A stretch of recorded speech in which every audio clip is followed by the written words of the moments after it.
Quando lei guarda in faccia la sua gente, cioè quando guarda negli occhi la sua gente nella nuova realtà, come uomo, come vecchio, come padre, che cosa prova? Una grande gioia e soddisfazione. Io vorrei dire una cosa da stabilire. Voi italiani avete scritto anche nei giornali, avete sentito il vecchio. Il vecchio noi non ci riferiamo all'età, ma è un'espressione affettiva.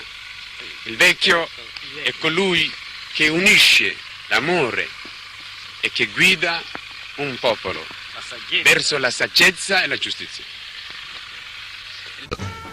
Ci sono due parole molto belle che noi abbiamo letto sui cartelli. Somalia, cioè autodeterminazione, autosufficienza. Somalia nuova significa Somalia che crede alla realtà e sa dove parte e sa dove vuole andare, quindi si batte per la sua sopravvivenza e per la sua ricostruzione nazionale e che dipende e crede di dipendere dalla sua propria forza.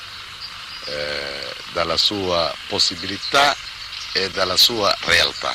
Somalia non più vivente nelle menzogne e sogni, ma vive sulla realtà, quindi fare passi in base alla sua capacità e con determinazione di raggiungere gli scopi prefissi. Perciò non facciamo opportunismo, questo il motivo è soltanto agiamo in base alla nostra coscienza. Vorrei riallacciarmi a alcune frasi di un suo recente discorso. Cioè lei ha detto: cerchiamo prima una nostra unità, parliamoci, parliamo fra di noi popoli africani prima di poter affrontare con più sicurezza i problemi con il resto del mondo. Questo ho fatto questa affermazione perché pare che siamo in certo qual modo legate delle correnti politiche non africane e questo naturalmente c'è anche il fatto che molti paesi africani non trovano ancora, non constatano ancora della loro realtà. La presenza di Haile Selassie ha destato sensazione, soprattutto considerando i problemi di frontiera che contrappongono la Somalia all'Etiopia. Presidente, in queste giornate di Mogadiscio si è inserito un fatto importante, la visita dell'imperatore d'Etiopia Haile Selassie. Cioè, forse storicamente può cambiare qualcosa nei rapporti fra la Somalia e l'Etiopia? È la prima volta nella storia che l'imperatore mette piede in Somalia?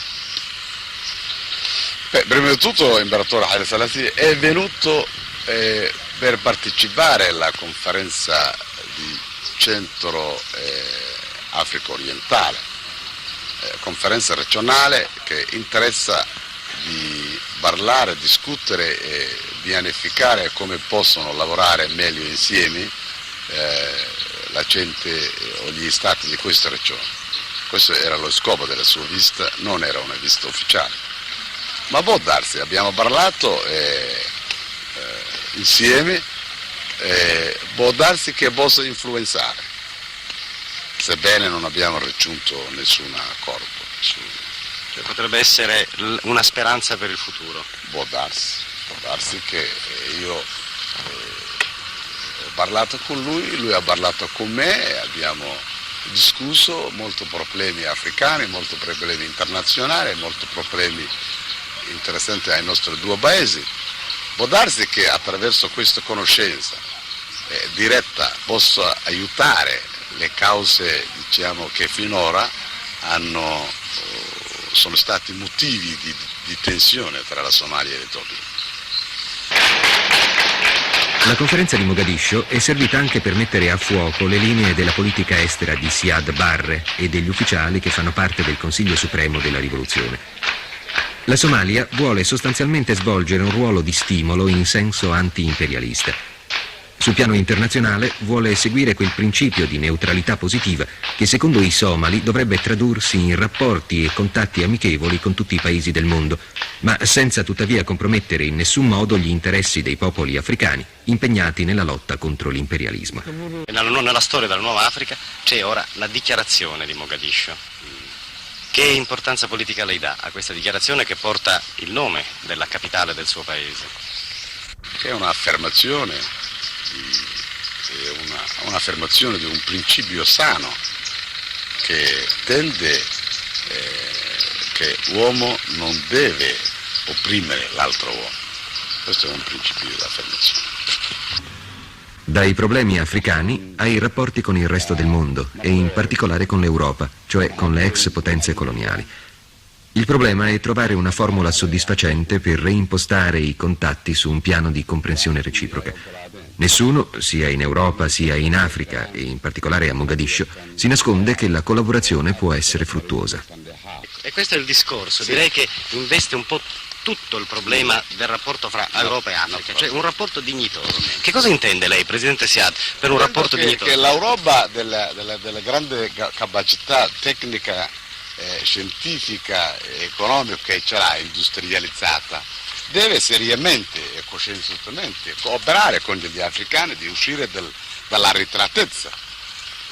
E gli africani naturalmente non devono pensare, cioè dico il leader africano, quello di utilizzare questo assistenza o cooperazione, non so come si vuol dire, da questi popoli più progrediti per uso personale, ma della massa popolare degli africani. Cioè non speculare.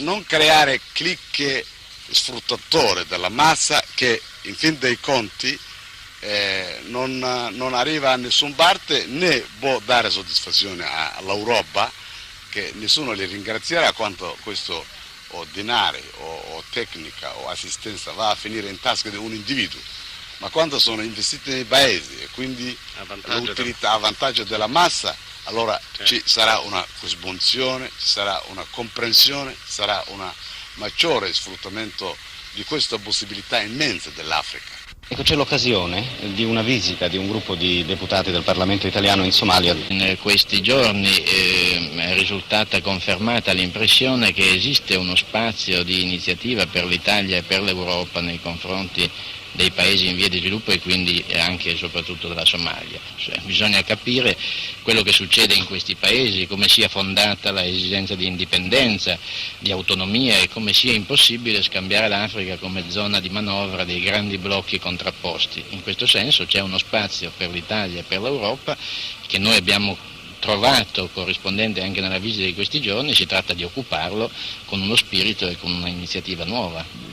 È necessario soprattutto guardare al futuro e a un'Italia che sia in grado di realizzare questa politica che si diceva, una politica che non pretende di essere neocolonialista e quindi una politica che può essere fatta in un modo nuovo soltanto da un'Italia capace di rinnovarsi.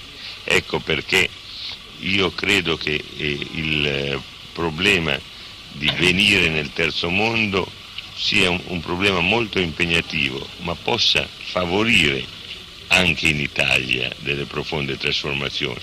Che poi l'Europa abbia un disinteressato interesse per questo continente, non direi proprio. Credo che le forze nuove africane aiuteranno gli europei a capire che l'Africa non è disposta ad essere considerata come una zona soltanto di basi militari alle quali contrapporre altre basi militari o di sfruttamento alle quali contrapporre soltanto migliori condizioni. Credo che quello che ho detto per l'Italia valga anche per l'Europa. L'Europa ovviamente da noi genericamente è vista come un paese, un continente anzi, che può in certo qual modo cambiare tutta o parte della sua politica precedente, soprattutto se e quando capisce sostanzialmente le intenzioni genuine di questi nuovi paesi. È sempre facile accusare questi paesi nuovi di essere fomentati contro l'Europa, di essere diretti da una potenza, da questa o da quell'altra, di essere nemici